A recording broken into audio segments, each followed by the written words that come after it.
Salam dan bahagia Bapak Ibu Guru hebat. Saya Patrisius Ahmad, calon guru penggerak angkatan 10, menyampaikan demonstrasi kontekstual tentang filosofis Ki Hajar Dewantara. Saya membaginya dalam 8 kategori. Yang pertama among, yang kedua kodrat alam dan kodrat zaman, yang ketiga trikon, yang keempat 3 pusat pendidikan, yang kelima berhamba pada anak, yang keenam budi pekerti, yang ketujuh menuntun, dan yang terakhir adalah kesimpulan pemahaman oleh penulis, yaitu Learning for Freedom. Yang pertama adalah among. Di sini lebih menekankan bagaimana pembentukan manusia secara utuh. Dalam metode among ini yang sesuai dengan filosofis pemikiran Ki Hajar Dewantara adalah tidak menghendaki perintah atau paksaan, melainkan memberikan tuntunan bagi anak-anak sebagai bagian daripada proses pembentukan diri anak untuk berkembang dengan subur dan selamat, baik lahir maupun batin. Kemudian ada tujuan daripada among, yaitu bertujuan untuk membangun hubungan emosional yang kuat. Kedua adalah kodrat alam dan kodrat zaman. Yang pertama seperti yang kita lihat, kodrat alam. Kodrat alam adalah sifat alami manusia yang harus dikembangkan.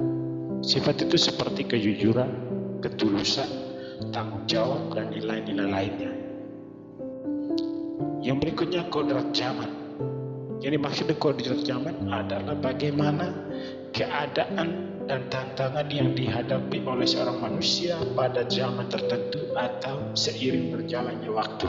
Artinya bahwa bagaimana peserta didiknya itu melekat kodrat yang dimiliki itu adalah sejalan dengan kodrat alam dan kodrat zaman.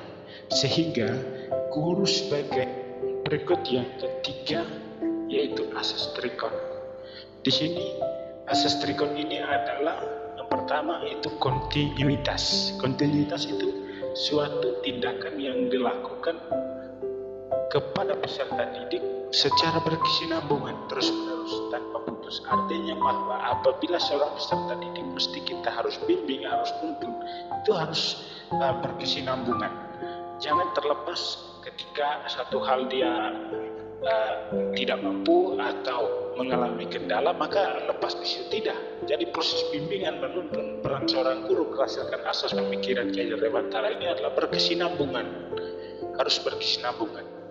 Yang kedua konvergen. Konvergen di sini adalah mengambil berbagai macam sumber, membandingkan antara hasil sumber atau hal-hal lain yang baru dari luar, lalu kita analisasikan dan disesuaikan dengan apa yang kita miliki, kolaborasi.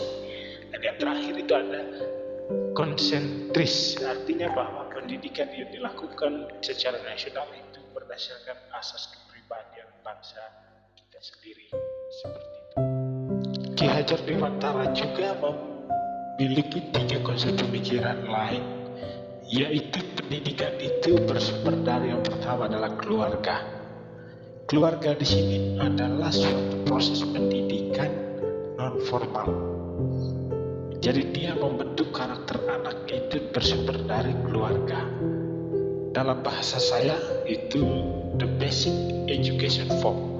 Jadi kunci atau dasar dari sebuah pendidikan sebelum melangkah kepada suatu proses pendidikan secara formal, yaitu berada di sekolah sebagai bagian kedua.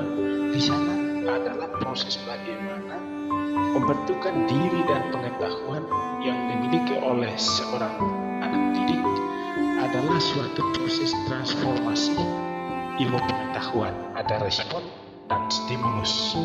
Dan yang terakhir, siswa itu bukan hanya berada di tingkat keluarga, sekolah, tapi juga berada yang terakhir adalah pada tingkat masyarakat. Bagaimana siswa atau anak didik kita mengenal pendidikan itu secara luas dalam lingkup kelompok tertentu atau kelompok masyarakat tertentu dalam kehidupan hariannya.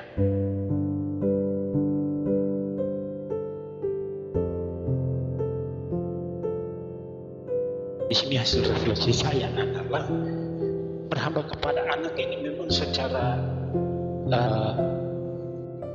berkonotasi negatif. Yang dimaksudkan berhamba pada anak di sini dalam hemat saya berdasarkan pemahaman Ki Hajar Dewantara adalah bagaimana guru itu dengan segala ketulusan perhatiannya kepada anak didik untuk mengarahkannya dalam suatu pelayanan yang begitu bahagia. Artinya bahwa pendidikan itu didasarkan pada kebutuhan dan kepentingan anak, sehingga anak itu bisa berjalan, atau artinya bahwa memahami apa yang menjadi kebutuhannya tercapai. Dengan kasih sayang, ketulusan yang diarahkan oleh guru menjadi suatu bagian daripada kemerdekaan anak itu untuk memenuhi suatu kebutuhan secara individual. Jadi pendidikan tidak lagi seperti dulu, bahwa segala sesuatunya adalah teacher center.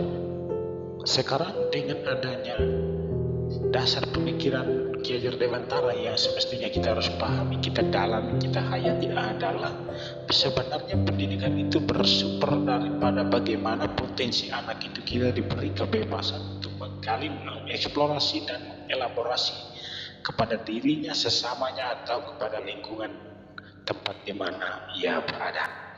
Yang keenam adalah budi pekerti.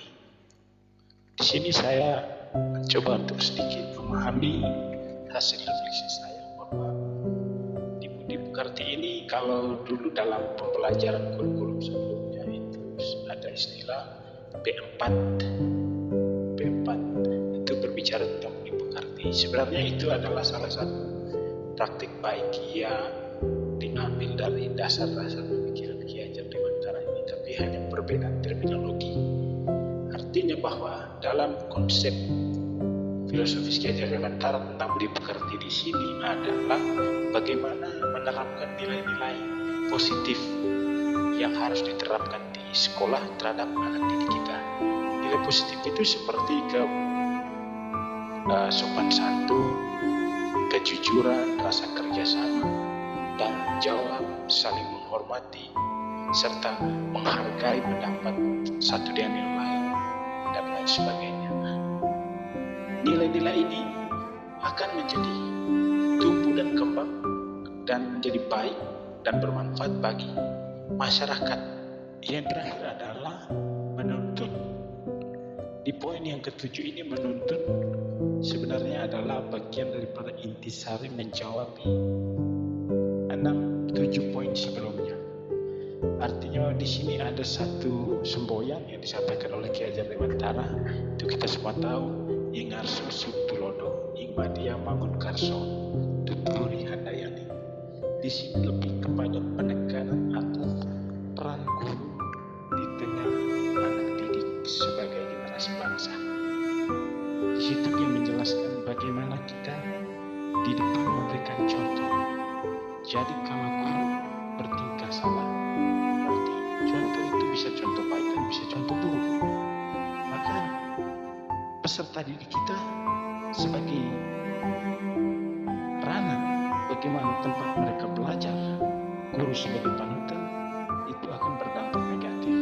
Tapi kalau kita memberikan contoh yang terbaik, maka itu yang disebut dengan panutan dari aspek menuntun.